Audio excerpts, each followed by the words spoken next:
معلم عقل، شرف و وجدان جامعه و سیمای اساسی آن می باشد. وی دانش و ذکاوت گرمی خود را بی‌دریغ به فرزندان می دهد و خویش را خوشبخت می حسابد.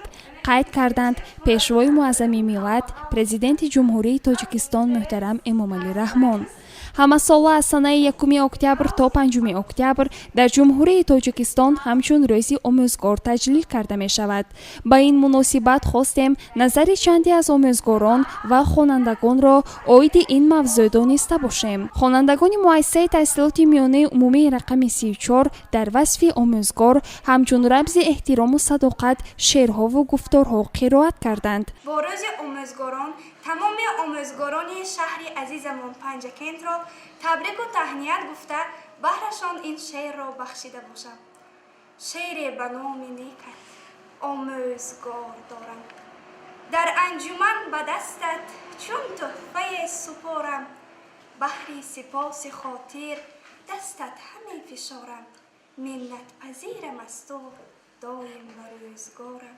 زین رو بزرگ هستی مثل پدر معلم، در عالم معانی همراه بر معلم. من تمام آموزگاران شهر پنجکند را با روز آموزگاران تبریک گفته به آنها پیش از همه صحت، سلامتی، عمری دراز و تمام خوشی‌های عالم را تمنا دارم. تشکر بر تو بادا اوستادم، من از غمخواریت بسیار شادم، تو را یک عمر خواهم کرد تعظیم، که بر من داده ای با صدق تعلیم. اگر در جهان نبود آموزگار، شود تیره از بخیرت روزگار. آموزگار آموزنده علم و دانش، به وای رساننده هر یک نسل نورست می باشد. آموزگار شخصی پرشرف است که طفلی انسانیت را به وای می رساند. برای همین هم شاعر جای استاد را از پدر والا دانسته است. حق استاد از پدر به است و از پدر استاد در پیش است.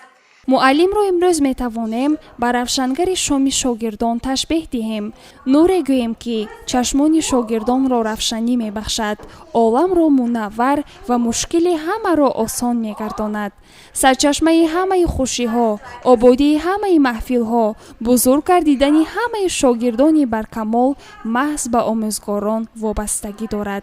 آموزگاران وظیفه نهایت دشوار را به ذمه گرفته در زندگی پر از راز و نیاز طفل انسانیت را تربیه می نمایند. علم می آموزانند که آن کاری آسان نیست. چندی از آموزگاران ورزیده مهینه باخون و مهیا عزیز قل و سهیلا حسن و دیگران عاید مقام و منزلت آموزگار در جامعه سخن گفته، همچنین آموزگاران شهر و دهات پنجکند را با عیدشان تبریک نمودند. در جهان نبود آموزگار، شود تیره از بخیرت روزگار. چنانه که به همگان معلوم است، همه ساله 5 اکتبر در تمام گوشه کانال تاجیکستان عزیز با تشبث اساسگزار صلح و وحدت ملی پیشوای معظم ملت جشن گرفته می شود که این باعث خرسندی کل آموزگاران تاجیکستان عزیز می گردد.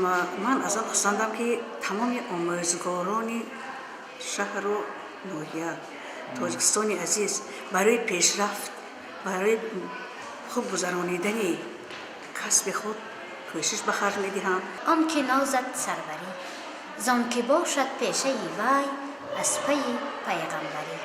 من نیز از فرصت مناسب استفاده برده تمام همکسبان خود را با روز آموزگار با جشن پرشرف ولی زحمت طلب تبریک و مبارکباد می‌گویم.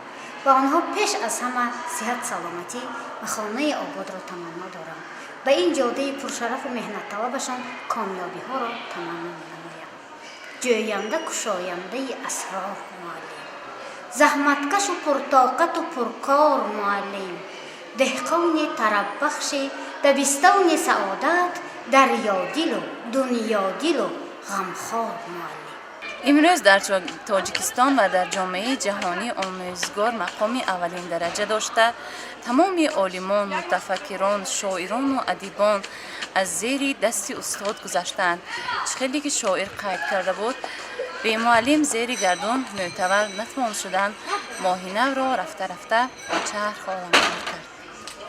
омӯзгор ибратомӯзест ки ҳар калому ҳар нигоҳу ҳар қадамаш саропо ибрати соҳибдилон аст. хуррам онест ки сазовори номи бузургу ин касби пуршараф аст. гузориши Сабрина Акрамова ва Исмоилҷон Холов.